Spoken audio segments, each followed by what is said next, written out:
الحمد لله رب العالمين والصلاة والسلام على سيدنا محمد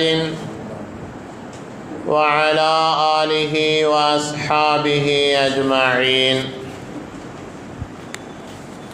قال الله تبارك وتعالى في القرآن العظيم والفرقان الحميد: أعوذ بالله من الشيطان الرجيم. بسم الله الرحمن الرحيم. لقد جاءكم رسول من أنفسكم عزيز عليه ما عنتم حريص عليكم بالمؤمنين رؤوف رحيم. صدق الله العلي العظيم. அன்பார்ந்த அல்லாஹ்வின் நல்லடியார்களே, அல்லாஹுடைய அருளின் காரணமாக 9ஆம் நாளுடைய தராவீகை நிறைவு செய்துவிட்டு 11.25 ஜுஸு முடிக்கப்பட்டு இன்றைய தினம் தராவீகிலே ஓதப்பட்ட ஒரு சில வசனங்களின் கருத்துக்களை பேசுவதற்கும் கேட்பதற்குமாக இங்கே இருக்கிறோம். அல்ஹம்துலில்லாஹ். அன்பானவர்களே, இன்றைய தினம் சூரத்து தௌபாவினுடைய கடைசி பகுதியும் சூரத்து யூனுஸும் சூரத்து ஹூதும் ஓதப்பட்டது. அத்தௌபா அத்தியாயத்தினுடைய கடைசி வசனங்களிலே ரப்புல் ஆலமீன் அல்லாஹ் ஜல்ல ஷானஹு தஆலா நமது நபிகள் நாயகம் ஸல்லல்லாஹு அலைஹி வஸல்லம் அவர்களுடைய சிறப்பை பற்றி ஒரு வசனத்திலே அல்லாஹ் பேசுகிறான். அல்லாஹ் கூறுகிறான்: லக்கத் ஜாஅக்கும் ரசூலும் மின் அன்ஃபுசிக்கும். நிச்சயமாக அல்லாஹ் உங்களிலிருந்தே ஒரு தூதரை அல்லாஹ் உங்களுக்கு அனுப்பி வைத்திருக்கிறான் என்று அல்லாஹ் சொல்கிறான். நபி ஸல்லல்லாஹு அலைஹி வஸல்லம் உள்ளிட்ட எல்லா தூதர்களையும் ரப்புல் ஆலமீன் மனிதர்களிலிருந்தே அனுப்பியிருக்கிறார். மலக்குகளாகவோ அல்லது ஜின்களாகவோ அனுப்பாமல் நம்மிலிருந்தே ஒருவரை அல்லாஹ் தேர்ந்தெடுத்து மிக உயர்வான அந்தஸ்துகளையும் சிறப்புகளையும் அவர்களுக்கு கொடுத்து ஒரு தூதராக அல்லாஹ் அனுப்பி வைத்திருக்கிறார். அதைத்தான் மின் அன்ஃபுசிக்கும், உங்களிலிருந்தே ஒரு தூதரை அல்லாஹ் உங்களுக்கு வழங்கியிருக்கிறான் என்று கூறுகிறான். மனிதர்களில் இருந்தே தூதரை தேர்ந்தெடுத்ததுக்கு என்ன காரணம் அப்படின்னு சொன்னால், அல்லாஹுடைய கடமைகள் எதுவாக இருந்தாலும் அது குர்ஆன் வழியாக அல்லது தூதரின் வழியாக சொல்லப்படுகிற போது, தூதரும் நம்மை போன்று மனிதராகவே இருந்தால் மனிதனுடைய சக்திக்கு உட்பட்டு தான் இந்த செய்தி இருக்கிறது, அவர்களால் அதை செய்ய முடிகிறது, எனவே நாமும் செய்ய வேண்டும் என்று சமுதாய மக்கள் ஒரு எண்ணம் கொள்வார்கள். ஒரு மலக்கை அனுப்பியிருந்தான்னு வச்சுக்கோங்க, 5 நேரம் தொழணும் அப்படின்னு சொன்னால் உடனே நம்மளாம் என்ன சொல்லிடுவோம், தூதராக இருக்கிறவர் மலக்குப்பா, அதனால் அவர் தொழுகிறாரு, நம்மளாலெல்லாம் முடியுமா அப்படின்னு ஒரு பேச்சு வந்துடும். அல்லது ஒரு ஜின்னை அனுப்பியிருந்தா, அது ஜின்னாக இருக்குது, அதனால் அது பாட்டு இரவு பகல் தூங்காமல் முடிச்சுட்டு எல்லா வேலையும் பார்த்துக்கிட்டு நம்மளால் செய்ய முடியுமா அப்படின்னு ஒரு சொல்லு வந்துடும்.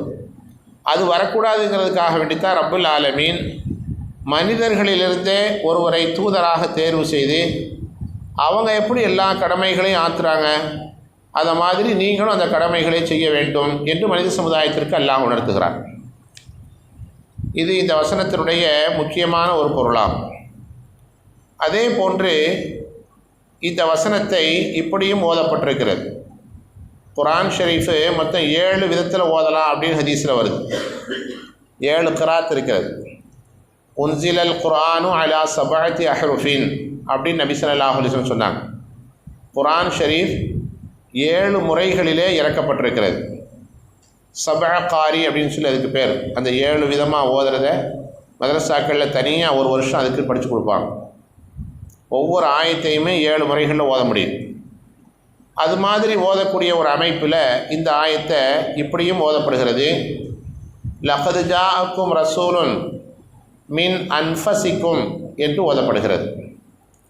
முதல்ல சொன்னது அன்ஃபுஸ் ஃபு, இப்போ சொல்கிறது அன்ஃபஸ். அன்ஃபஸ் அப்படின்னு சொன்னால் என்ன அர்த்தம் அப்படின்னு கேட்டால் உயர்ந்தவர் அப்படிங்கிற அர்த்தம்.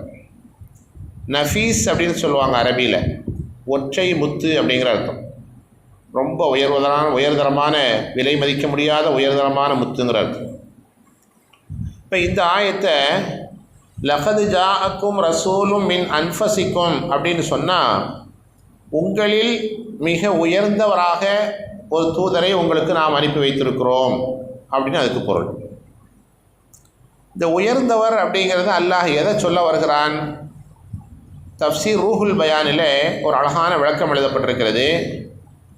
நபிமார்களுடைய பாரம்பரியத்தையே அல்லாஹ் பாதுகாத்திருக்கிறான்.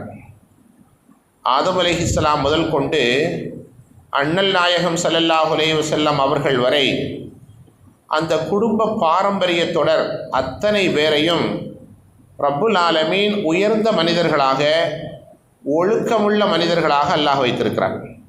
அதுக்கு பேர் தான் அன்ஃபஸ்ன்னு பேர். அவர்களிடத்தில் யாரிடத்திலும் நபியாக இருந்தவர்களாக இருந்தாலும் சரி, நபியாக இல்லாதவர்களாக இருந்தாலும் சரி, அந்த குடும்ப பாரம்பரியத்தில் யார்கிட்டையும் ஒழுங்கீனம் அப்படிங்கிறது இருக்காது. ஆண்களும் பெண்களும் எல்லாத்தையுமே அல்லாஹ் பாதுகாத்திருக்கிறான். ஏன்னா ஒரு குடும்பம் பாதுகாக்கப்படணும் அப்படின்னு சொன்னால் அந்த கலாச்சாரம் பாதுகாக்கப்படணும், ஒழுக்கமானவர்களாக அவங்க இருக்கணும். அது அல்லாஹ்கிட்ட ரொம்ப முக்கியம். அதை நபிமார்களுடைய குடும்பத்தை அல்லாஹ் ரொம்ப கவனமாக பாதுகாத்திருக்கிறான். அதைத்தான் அல்லாஹ் சொல்கிறான், உயர்வான ஒழுக்கமான கண்ணியமான குடும்பத்திலிருந்து அல்லாஹ் உங்களை அனுப்பி வைத்திருக்கிறான், உங்களுக்கு ஒரு தூதரை அனுப்பி வைத்திருக்கிறான் அப்படின்னு சொல்லப்பட்டிருக்கு. இதை இன்னும் கொஞ்சம் ஆழமாக விளங்குறதுக்கு தஃப்சீர்களில் சில உதாரணங்கள் எழுதியிருக்கிறாங்க. நபிமார்களுடைய குடும்பத்தில் நபியினுடைய மனைவிமார்கள் கூட சில நேரங்களில் ஈமானை ஏற்காமல் இருந்திருக்கிறாங்க, காஃபிராகவே இருந்திருக்கிறாங்க. குர்ஆனில் வருகிறது, வரபல்லாஹு மஸலல் லில்லதீன கஃபரு இம்ரஅத நூஹின் வம்ரஅத லூத்தின். நூஹ் அலைஹிஸ்ஸலாத்தினுடைய மனைவியும் லூத் அலைஹிஸ்ஸலாத்தினுடைய மனைவியும் காஃபிராகவே இருந்தார்கள். அவங்க ஈமான் கடைசி வரைக்கும் கொள்ளவே இல்லை. இப்போ இந்த நபிக்கும் அவங்க மனைவிக்கும் தொடர்பு இல்லாமல் ஆயிடுச்சு, அவர்கள் வாழலை. ஆனால் அவருடைய மனைவி இடத்துல குஃபுர் இருந்தது, ஈமான் இல்லவே இல்லை. நூஹ் அலைஹிஸ்ஸலாத்துடைய மனைவிக்கும் லூத் அலைஹிஸ்ஸலாத்துடைய மனைவிக்கும். இப்போ நபிமார்களுடைய மனைவிமாரிடத்தில் கூட சில நேரங்களிலே குஃபுர் என்பது இருந்திருக்கிறது. ஆனால் கெட்ட நடத்தை என்பது யாரிடத்திலும் இருந்ததாக வரலாறில் இல்லை. இப்போ தஃப்சீரில் எழுதியிருக்கிறார்கள், குஃபுரை விட ஒரு மனுஷன் காஃபிராக இருக்கிறத விட கெட்ட நடத்தை உள்ளவனாக இருத்தல்ங்கிறது ரொம்ப மோசமானதான். அது எப்படிங்க? காஃபிர்னா அவனுக்கு நிரந்தர நரகம் இல்லை, ஆனால் கெட்ட நடத்தை ஏதாவது பாவங்கமாக செஞ்சுக்கிட்டு இருந்தால் அவன் தௌபா செஞ்சால் சொர்க்கத்துக்கு போயிடுவானே, எப்படி? நீங்கள் சொல்கிறது புரியலையே அப்படின்னு நீங்கள் கேட்கலாம். ஆனால் தஃப்சீரில் ஒரு விளக்கம் எப்படி எழுதியிருக்கிறாங்க, ஒரு கண்ணோட்டத்தில் பார்த்தால் குஃபுரை விட, இறை நிராகரிப்பை விட ஒழுங்கீனம் என்பது மிக மோசமானது. ஏன் அப்படின்னு கேட்டால் ஹதீஸில் வருது, இந்த குடும்பத்தில் பிறக்கிற எந்த குழந்தையாக இருந்தாலும் சரி, அது முஸ்லீம் குடும்பத்தில் பிறந்தாலும் சரி, காஃபிர் குடும்பத்தில் பிறந்தாலும் சரி, எந்த குழந்தையாக இருந்தாலும் சரி, பிறக்கிற எல்லா குழந்தையும் முஸ்லீமாகத்தான் பிறக்கிறது. அது ஹதீஸில் வருது, குல்லு மௌலூதின் யூலது அலா ஃபித்ரத்தில் இஸ்லாம். பிறக்கிற எல்லா குழந்தையும் முஸ்லீமாகத்தான் பிறக்கிறது. அப்போ ஒரு காஃபிர் வீட்டில் ஒரு குழந்தை பிறந்தாலும் அங்கே முஸ்லீமாக தான் பிறகு. இஸ்லாம் அல்லாத வேறு எவருடைய வீட்டில் ஒரு குழந்தை பிறந்தாலும் அங்கே முஸ்லீமாக தான் பிறகு. அப்போ காஃபிர் கூட முஸ்லீமான குழந்தையை பெற்றெடுக்கிறான். ஆனால் அதே நேரத்தில் ஒழுங்கீனமான ஒரு ஆணோ பெண்ணோ இருந்தால் அவர்களுடைய வயிற்றில் நல்ல குழந்தைகள் பிறப்பது என்பது மிக மிக கடினம். அந்த வாரிசே கெட்டவங்களாகிடுவாங்க. நல்லா கவனித்து பார்த்தோன்னு சொன்னால், எங்கேயாவது ஒரு இடத்துல ஒரு பெண் பிள்ளை அப்படி ஆயிடுச்சு இப்படி ஆயிடுச்சு நம்ம கேள்விப்பட்டோம்னா அவங்க பரம்பரையை தேடி பார்த்து அல்லாஹ் பாதுகாக்கணும், எங்கேயாவது ஒரு இடத்துல ஒரு கரும்புள்ளி இருக்கும். அந்த தொடர் தான் அப்படி வந்துக்கிட்டே இருக்கும். அதனால் தஃப்சீர்கள் என்ன எழுதியிருக்கிறாங்கன்னா, குஃப்ரை விட ஒழுங்கீனம் என்பது மிக மோசமானது. அதனால ரப்புல் ஆலமீன் நபிமார்களுடைய குடும்பத்திலே அவர்களுடைய பெற்றோர்கள், அவருடைய மனைவி மக்கள், அவர் யாரிடத்திலும் கெட்ட நடத்தை இல்லாதவாறு அல்லாஹ் பாதுகாத்திருக்கிறான். சில நபிமார்களுடைய மனைவிமார்கள் காஃபிராக கூட இருந்திருக்கிறார்கள், ஆனால் தவறான பழக்கம் உள்ளவர்களாக இல்லை என்று சொல்ல வருவதன் மூலமாக ரப்பு நமக்கு புரிய வைக்கிறான், நம்முடைய குடும்ப பெண்கள், நம்முடைய குழந்தை குட்டிகள், நம்முடைய பேரன் பேத்திகள் இவர்களை ஒழுக்க சீலர்களாக வளர்ப்பது எவ்வளவு முக்கியமானது என்பதை அல்லாஹ் கவனப்படுத்துகிறான். ரப்புல் ஆலமீன் அல்லாஹ் ஜல்ல ஷானஹு தஆலா எனக்கும் உங்களுக்கும் நம்முடைய சந்ததிகளுக்கும் மார்க்க ஞானத்தை முழுமையாக விளங்கிக் கொள்ளக்கூடிய பாக்கியத்தை தந்தருள்வானாக. வாஹிரு தஅவானா அனில் ஹம்துலில்லாஹி ரப்பில் ஆலமீன். சுப்ஹானல்லாஹி வ பிஹம்திஹி அதத கல்கிஹி வ ரிதா நஃப்ஸிஹி வ ஸீனத அர்ஷிஹி வ மிதாத கலிமாத்திஹி. சுப்ஹானல்லாஹி வ பிஹம்திஹி அதத